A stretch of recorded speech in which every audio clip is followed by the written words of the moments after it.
more and more puts on SPY specifically. We saw over $18 million worth of above the ask puts just from Friday after hours alone. And we did post a video on Twitter to kind of go over that. So I'm not going to go too in depth of that because I know a lot of you guys saw that on Twitter. But this is very critical because it's very uncommon to see, first of all, that much premium go into above the ask puts on SPY with that little expiration or time till expiration, but also the fact that it was after hours on Friday, and it tends to be the fact that we see some form of gap downs or at least weakness early in the following week if we do see some come in after hours of Friday. So it's something to note, at least look for, because if it doesn't happen, then it probably would go the inverse. So do look and see if that happens. But I do want to go over some charts today. QQQ. Very critical here. We saw a huge move upward, impulsive move at that upward after this big short squeeze we saw following the CPI report, where we had a big gap down after some negative news there. We did have a big short squeeze that went past, gap filled, and kept going higher and higher. However, look at this. We stopped right to the tick on the previous yearly high, which goes all the way back, as you can see over here, to the previous yearly low, which was back in June.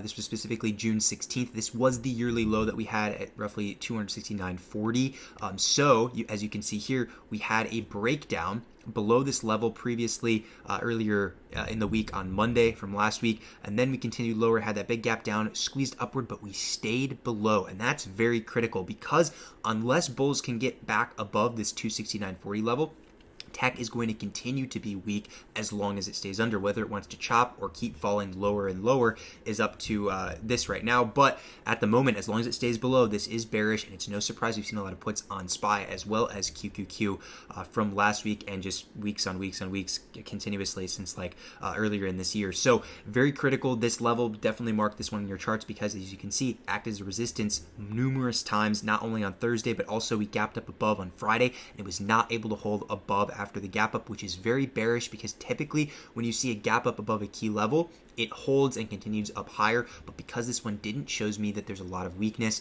there's potential for a lot of downside if this level is not cleared very soon. To keep with the tech theme, next up I want to talk about Apple here, which is very funny. If you remember in our last video, I was talking about this major channel that we've been trading within. As you can see here on the 15-minute chart, if I scroll out, we've been trading within here with the top being the resistance and bottom being the support. What's very interesting is on Thursday, after the big gap down after CPI news, we stopped right on this exact level. I haven't changed any lines to the same exact channel that we've been within before. We never closed below this. After we stopped right on this level, it bounced up and continued higher and higher and higher and continued to squeeze as the market continued to squeeze upwards as well. So this channel has still been applicable to as of now. And right now we are right in the middle of it. So it's going to be interesting to see in what direction are we going to test next, whether it be the top or bottom side. It's going to be very crucial to figure out if we break above or break below, depending on which side it goes to, because once we have a decisive break in either direction, that will set the trend and the precedent going forward. And that in the bearish case, if we did break below going forward, that'd be very, very bearish because it will continue with some substantial downward force, and it wouldn't just be chop, it would be pretty substantial to the downside, and that definitely would force the general market downward as well because Apple is the highest holding in both NASDAQ and the S&P 500. So this is definitely a level you want to watch, as well as the top level to see if we break in either direction. Also, if you remember our last video, I talked about a lot of people attempting to go long on Tesla, and I cautioned all of you guys saying that this thing can continue to go oversold further and further and probably would retest or go under to the yearly lows, which is actually exactly what happened on Friday after we had the very, very bearish candle print on Friday. This is exceptionally bearish on Tesla. The fact we had this big upward candle that closed very bullish, just looking at the daily candle in itself, technically speaking, this is a very bullish candle. However, if this is followed by a candle that went all the way down and closed below the previous daily candle, that is super, super bearish. This is a very, very bearish scenario on Tesla, and we're going to see lower prices on this. It's highly, highly probable we will see lower prices, whether it wants to consolidate for now, maybe bounce up early in the week if it wants to. At the very least, this is going to see lower prices. So definitely good that I cautioned you guys last week for people that wanted to go long on this thing, because this is not looking very good for Tesla right now.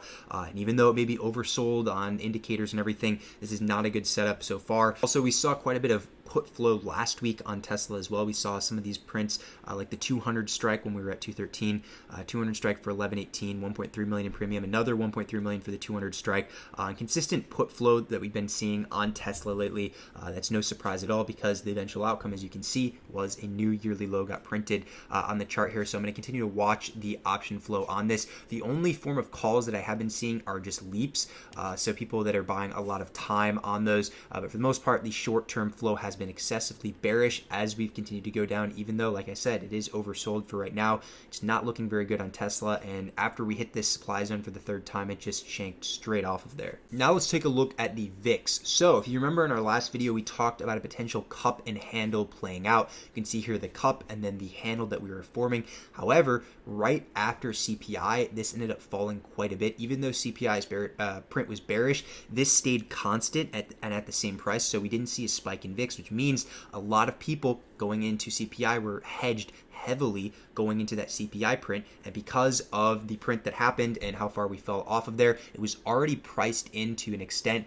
So we actually saw the VIX continue to fall down afterwards, even though we had a big update, so that is partially the reason why we saw it fall down, but it didn't really move much after we gapped down earlier on Thursday, so it has fallen since then. I'm very interested to see if it's able to get back up 33, because if not, this will continue to fall down, and we'll see the VIX continue downward, which means the S&P 500 might actually catch a bid and continue upward for a little bit. So 33 is the key pivot to watch. Mark that on your charts. If we can get back above that, that would give some bullish emphasis on the VIX. Otherwise, as long as it stays below, we'll see some chop.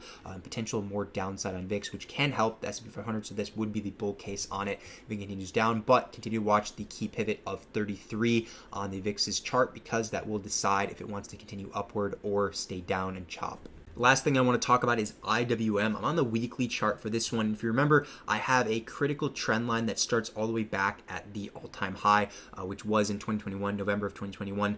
And if you drag it across, you can actually see we've closed under this trend line now 4 weeks in a row. If you remember last week, I did refer to this one. We had another close below, as you can see with this candle, and we've attempted to get back above this trend line numerous times. We had a rejection here 3 weeks ago. We had another rejection that closed below last week, and now this week we attempted to get back above, as you can see with the wick right here. We got up to like 173, and then we still closed below. 4 times that we've closed below, very bearish, and we probably see continuation unless for some random reason we have a weekly close that closes above, and this would be a bear trap. However, as of now, this is a lot of weekly closes below, which has bearish emphasis on it. Not looking too good for IWM as long as it stays below on the weekly chart of this line, so continue to watch it. And we have seen a lot of put flow, again, on this name lately, and as you can see here from last week, we haven't seen as much as previous weeks. However, you could still look at this. We saw a lot of puts, and a lot of these were out the money. Like you can see 155, 160, 170 right here, which was in the money, 160 earlier in the week. So not as much as we've seen before, but still a substantial amount, 90% put to 10% call if you filter for over 1 million in premium on Traderflow software. So some notable puts, at least. Definitely will be interested to see if we see those other puts we've been looking at from previous months, like the high level ones, like the 7 million plus, 10 million plus kind of ones, orders for the puts. But for the most part, this is bearish as of now, as long as it stays below the line, which can have an impact on the general market. So as always, I like to share how all of these critical, like either big cap or other ETFs, play an impact and role, and how the general market will do. And as of now, it's looking fairly bearish as long as we stay below these levels. However, it can switch if those levels are broken to the upside, so we'll be watching for that this week, because volatility has picked up quite a bit, and that's probably going to continue for this week. But other than that, I do appreciate you guys watching this video. This will be a very interesting week, and I'll see you guys on Wednesday for the midweek update.